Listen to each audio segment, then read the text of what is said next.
वो रुद्राक्ष आपके गले में है, चाहे स्त्री हो, चाहे पुरुष हो, चाहे बेटी हो, चाहे बेटा हो, अगर उसके गले में रुद्राक्ष पड़ा हुआ है तो किसी दुनिया के व्यक्ति की सामर्थ्यता नहीं है कि वो आपको धोखा दे दे और आपसे छल कर कर चले जाए।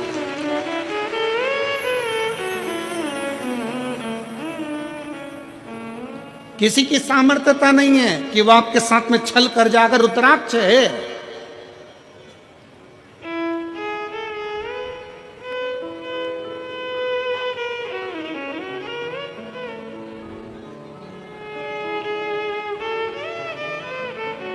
और प्रयास करो,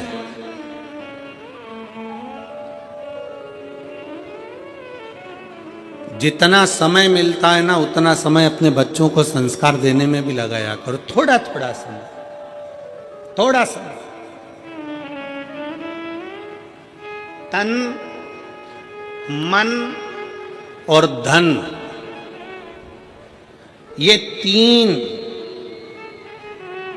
अगर ठाकुर में नहीं लगते, ठाकुर मतलब जानते हो ना, हमारे आगे बैठे हैं लड्डू गोपाल जी, ठाकुर जी, शंकर जी, भोलेनाथ जी, राम जी, ये सब तन, फिर से बोलो, तुम लोग बोलो क्या क्या चीज, तन, मन और धन, ये तीन ठाकुर में नहीं लगते तो ठेके पे लग जाते हैं।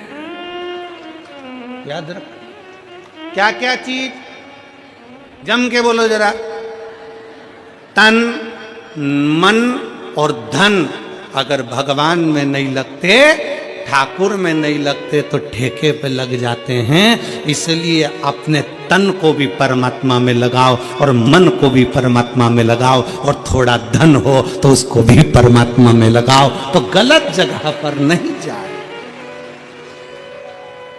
ये गलत जगह पर नहीं पहुंचे। और याद रखना, अगर घर के बच्चे तुम्हारे गलत संगति में जा रहे हैं, कहीं ठेके तक पहुंच रहे हैं, मदिरा की दुकान तक पहुंच रहे हैं, गलत व्यसन तक पहुंच रहे हैं, समझ लेना कि कहीं ना कहीं हमारी चूक हो रही है।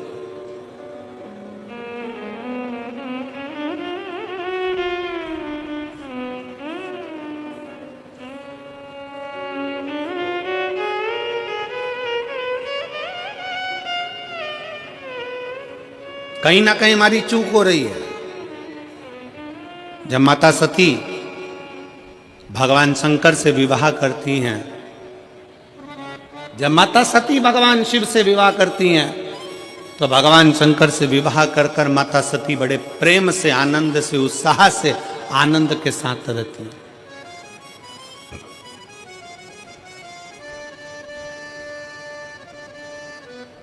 बड़ी उमंगता में माता सती रहती हैं, बड़ी उमंगता में।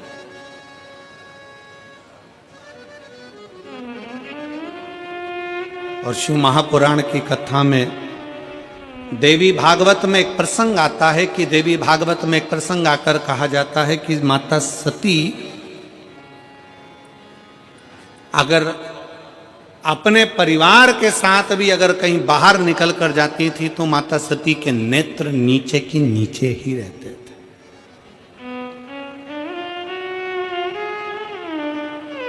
माता सती के नेत्र नीचे रहते थे।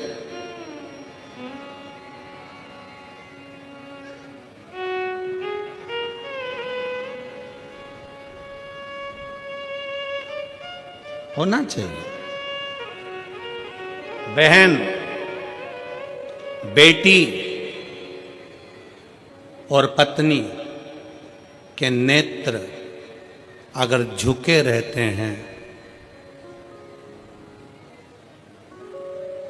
बहन, बेटी और पत्नी के नेत्र अगर झुके हैं तो उसके घर के भाई, बाप और पति का सिर कभी नहीं झुकता है।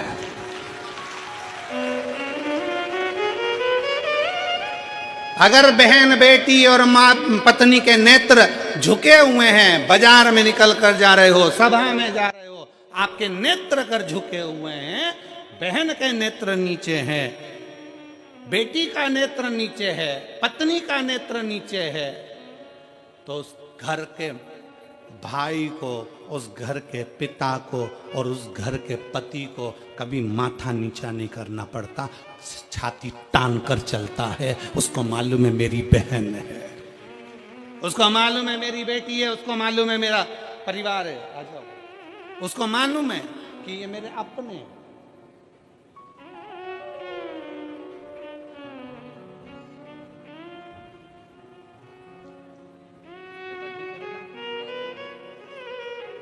एक उसके लिए भी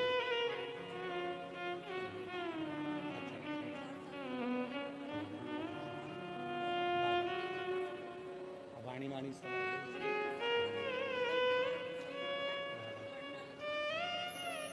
दीदी बोल रही हैं 5 साल तक कुछ नहीं बोला और ना उसका माइंड काम करा ना शरीर, पर बाबा की कृपा से अब बच्चा बोलने भी लगा, स्कूल जाने लगा, ट्यूशन जाने लगा और पढ़ने लगा और बहुत अच्छा हो गया। यही शिव कृपा। हर हर शिव तत्व की प्राप्ति। नेत्र झुके रहे और फिर निवेदन है इस व्यासपीठ के माध्यम से, आपकी दृष्टि अगर रहे तो श्रेष्ठ रहे। दृष्टि में भेद नहीं होना चाहिए, नयनों में भेद नहीं होना चाहिए। गलत सोच, गलत विचार, गलत दृष्टि हमको गलत मार्ग की ओर लेकर चली जाती है और फिर वही दुख, वही तकलीफें हमारे जीवन में आते हैं। वही तकलीफ। हुआ क्या था,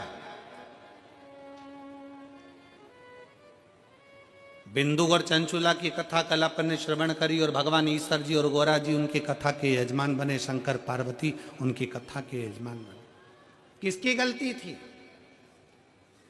बिंदु का ब्राह्मण था, चोरी नहीं करता था। बिंदु का ब्राह्मण था, छल नहीं करता था। बिंदु का ब्राह्मण था, बेईमानी नहीं करता था। केवल चंचुला देवी ऐसी आई और वो चंचुला देवी ने कहा कि तुम्हारे घर में मैं विवाह कर आई हूं, क्या है ये? तुम्हारे घर में कुछ भी नहीं, तुम्हारे घर में वैभव नहीं, तुम्हारे घर में धन नहीं। पति को उसने चोरी में लगा दिया, कहीं से भी लाओ, कहीं से भी लाओ, पर लाओ, मुझे चाहिए।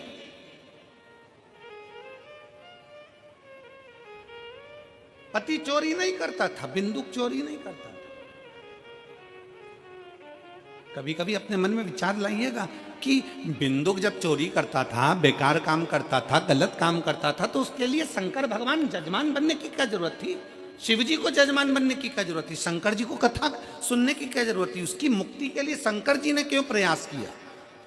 क्योंकि बिंदुक चोर नहीं था, बिंदुक छली नहीं था, बिंदुक ब्राह्मण होकर भी प्रपंच नहीं करा।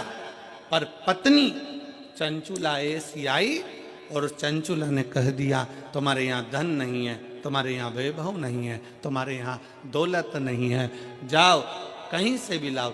बिंदुक ने कहा मैं ब्राह्मण हूं और सुन, मेरी आय इतनी नहीं है, मैं इतना नहीं कमा सकता। तो पत्नी ने कह दिया चोरी करो ना। पर दुनिया के लोगों को यह नहीं मालूम, चोरी करने वाला हमेशा चोटा की चोटा ही रहता है। चोटे का कभी प्रमोशन नहीं होता। जिसका धन चले गया, उसकी अगर चेन गई, सामान गया, तो ये तो है कि बाबा उसको कहीं से कम आज नहीं तो कल, महीने 2 महीने में 3 महीने में उसको वापिस बड़ा मंगलसूत्र, वापिस बड़ी चेन भोलेनाथ उसको दिला देगा। पर चोटे का प्रमोशन नहीं होगा, चोटा चोटा ही रहेगा।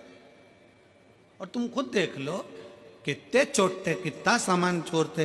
और आप लोगों से हम बार बार व्यासपीठ से कहते हैं, बार बार निवेदन करते हैं, जितनी कथा होती है हर कथा में कहते हैं अपनी चेन, कीमती सामान, मंगलसूत्र, अपने मोबाइल, कीमती कीमती सामान, डायमंड, हीरा, सोना, चांदी, सब अपने घर छोड़कर आओ। क्योंकि जे डायमंड से बड़ा डायमंड है मेरा शंकर ओगड़दानी त्रिकालदर्शी कैलाशी, उसकी कथा सुनने के लिए जा रहे।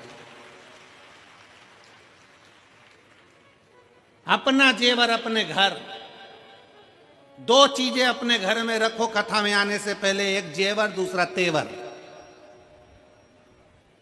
तुम कितने बड़े भी कुछ भी हो, अपने घर के हो, यहां तेवर भी मत दिखाओ कथा में आने के बाद। तुम मुझे जानते नहीं हो, फोन लगाता हूं अब भी, आगे बैठने की व्यवस्था करवाता हूं, तो जेवर और तेवर दोनों घर रखिए। शिव महापुराण की कथा में ना जेवर की जरूरत है, और जम के बोल दो जरा, ना तेवर की जरूरत है। तुम्हारी पहचान होगी किसी से भी, हमारी पहचान तो उससे है जो शमशान में रहता है, सीधा, उससे सीधी पहचान है।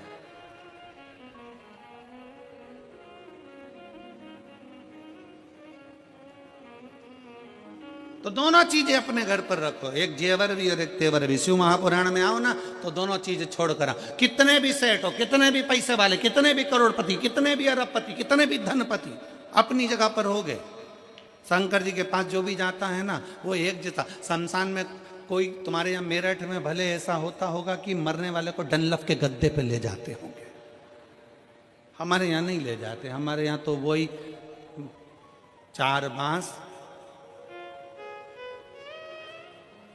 40 कंडे, 4 कंधे, उत्ते में राम नाम, सफेद और लाल कपड़ा ओढ़ा दिया, ले गए। कितना भी सेठ हो, कितना भी करोड़पति हो, कितना भी धनपति हो, कितना भी वैभवपति हो, चाहे दुनिया का कंगाल से कंगाल व्यक्ति हो, पर शंकर भगवान के दरवाजे पर शमशान में जब पहुंचेगा उसकी शान सम होगी, इसीलिए उसका नाम शमशान है। वहां सबका लेवल बराबर है, कोई बड़ा नहीं, कोई छोटा नहीं, अपने घर कर हो गए। तो छोड़िए अब अपने घर पर। जितने जितने लोग कथा सुनने के लिए मेरठ में आए, या रायपुर जब कथा रहे, रायपुर में कथा रहेगी 24 तारीख से 30 तारीख तक। रायपुर में पुराना धमतरी रोड, सेज बाहर, रायपुर। कथा का समय रहेगा 2 बजे से 5 बजे तक, रायपुर छत्तीसगढ़ की कथा का। 24 दिसंबर से 30 दिसंबर तक कथा चलेगी, जिसके आयोजक रहेंगे कमल जी देवांगन। तो हम तो उनसे भी कहेंगे जो भी कथा सुनने आए, अपना जेवर अपना तेवर अपने घर छोड़ कर आओ। यहाँ तो बाबा क्यों किया, हम तो बाबा के भरोसे चलते हैं, हम तो बाबा के भरोसे चलते हैं। ये दुनिया वाले जलते हैं, ये दुनिया वाले जलते हैं, भोले बाबा के भरोसे चलते हैं, शंभू बाबा के भरोसे चलते हैं। तो शिव महापुराण की कथा कर रही है, भगवान शंकर का चरित्र कर रहा है। कुछ आभूषण, आभूषण है मेरा शंकर।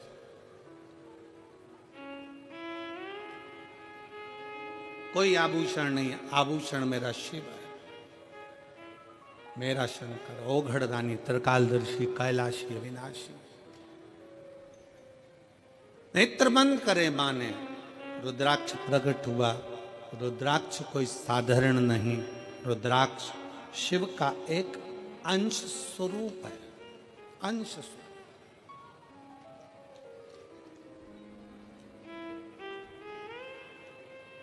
हमारे मार्ग को सुलभ बनाने का काम करता है रुद्राक्ष।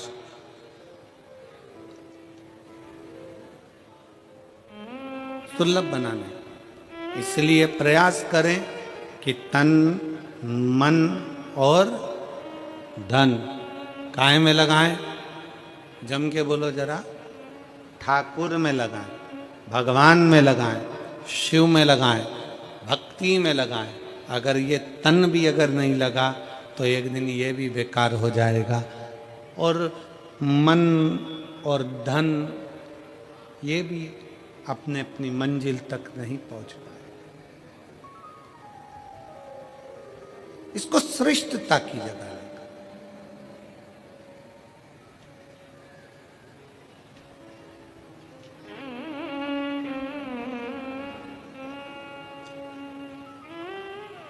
दक्ष प्रजापति ने जब माता सती का विवाह करा था भगवान शंकर के साथ में,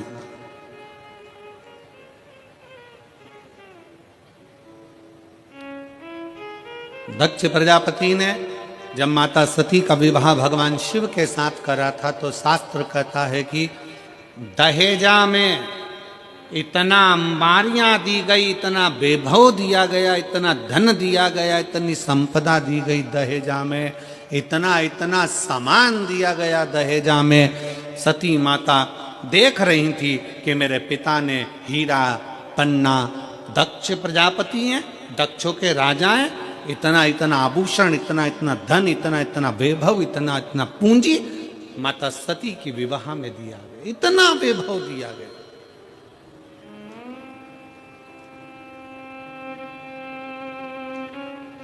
और शिव महापुराण की कथा कहती है वो सतयुग था जिसमें सती माता के कन्यादान में इतना सारा आभूषण दिया गया था, इतना सारा धन दिया गया था। वो त्रेता युग था जिसमें राम जी के विवाह के समय पर माता सीता जी को बहुत सारा दहेजा दिया गया था।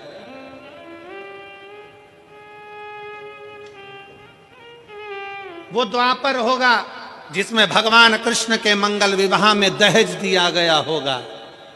पर शिव महापुराण की कथा कहती है ये कलयुग चल रहा है, इस कलयुग में अगर बेटी को कन्यादान में कुछ देना है तो अच्छी शिक्षा बेटी को देकर भेजिए, उससे बढ़कर कन्यादान कुछ नहीं।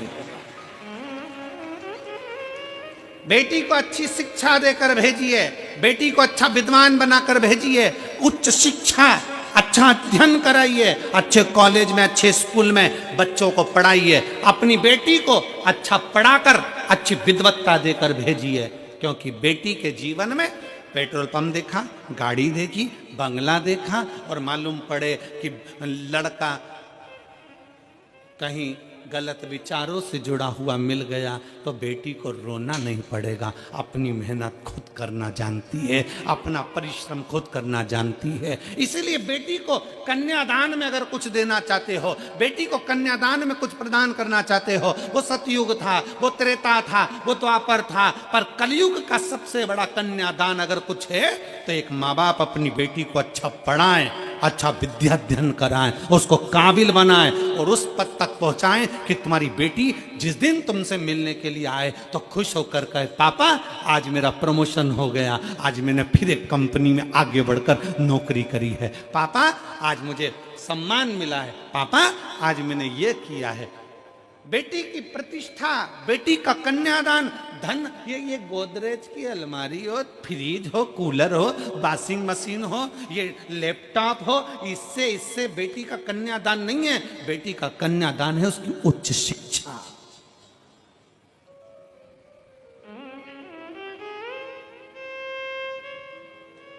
बेटी का कन्यादान है उसकी अच्छी पढ़ाई।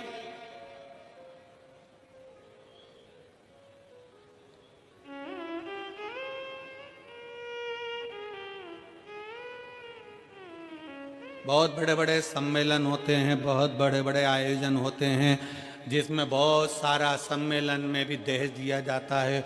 वहाँ इतने लोगों का ब्याह, अलमारी दी, ये दी, वो दी, ये दिया, वो दिया। शिव महापुराण की कथा कहती है ये तो सब पुराना डिजाइन है। अगर सबसे अच्छा कन्यादान है तो आप आज के जमाने में सनातन धर्म की बेटियों को सनातनी बनाने का प्रयास कर दो और उच्च शिक्षा का प्रयास कर दो, उससे बढ़कर कोई कन्यादान नहीं, उससे बढ़कर कोई कन्यादान नहीं। और फिर कथा में आइए, माता सती के विवाह में कन्यादान में ढेर सारा आभूषण, रतन, माणिक, मोती, सोना, चांदी, हीरा, पन्ना, अंबर, पीतांबर, गाड़ी, बंगला सब दिया गया। फिर माता पार्वती जी का विवाह हुआ तो कन्यादान में कुछ नहीं दिया गया। क्यों? क्योंकि हिमालय राज की बेटी माता पार्वती भगवान शंकर की भक्ति में लीन थी। हिमालय राज ने देख लिया कि मेरी बेटी ने अच्छी शिक्षा ग्रहण कर ली है, अच्छा विद्याध्ययन ग्रहण कर लिया है, तो मेरी बेटी को अभी दहेज के समान की नहीं, मेरी बेटी तो खुद संस्कारित है। जिस घर में जाएगी वहां बंगला बना देगी, जिस घर में जाएगी वहां आभूषण ले आएगी, जिस घर में जाएगी वहां अंबर पितांबर हो जाएंगे। और हम वही सोच लेकर बैठे।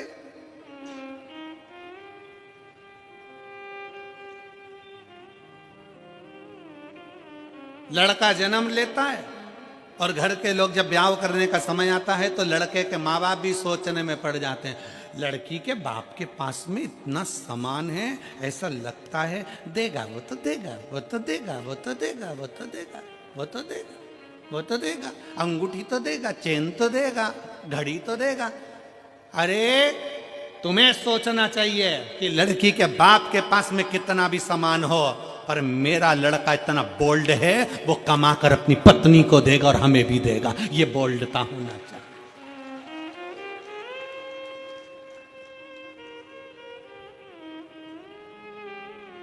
पर हम सोच हमारी लेकर बैठे हैं। इस कलिकाल में रहने के बाद भी हमारी सोच हम छोटी सी लेकर बैठे हैं। शंकर भगवान माता पार्वती जी के साथ ब्याह करे, हिमालय राज ने हाथ जोड़कर पूछ लिया, मैं हिमालय राज हूँ, हिमालयों का राजा हूँ, बताओ शंकर भगवान तुम्हारे कन्यादान में पार्वती जी के क्या क्या दिया जाए। ये सारा महल, सारा नगर, सारी दौलत, सारी संपदा तुम्हारी है भोलेनाथ, क्योंकि तुम मेरे दामाद हो, तुम मेरे जमाई हो।